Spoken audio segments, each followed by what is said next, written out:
আসসালামাইকুম। Mobile clinic থেকে আমি শাহরিয়ার তানভীর বরাবরের মতো আপনাদের মাঝে চলে আসলাম। তো এখন বাজে রাত্রি 10টা 8 আর রাত 10টা 8 বাজে এখনো কিন্তু মোবাইল ক্লিনিকের কাজ চলতেছে আলহামদুলিল্লাহ। এই যে ওয়ালটন ট্যাব দেখতে পাচ্ছেন, অনেকেরই এরকম সরকারিভাবে ওয়ালটন ট্যাব পাইছেন, কিন্তু এই ওয়ালটন ট্যাবের একটাই প্রবলেম দেখা দেয়, সেটা হচ্ছে এই ট্যাবের টাচটা কাজ করে না।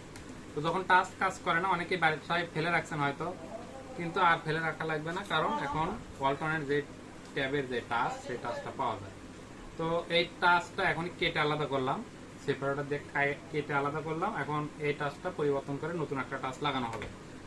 এই যে এর উপর যেগুলো দেখতে পাচ্ছেন, এগুলো হলো গ্লু বা আঠা।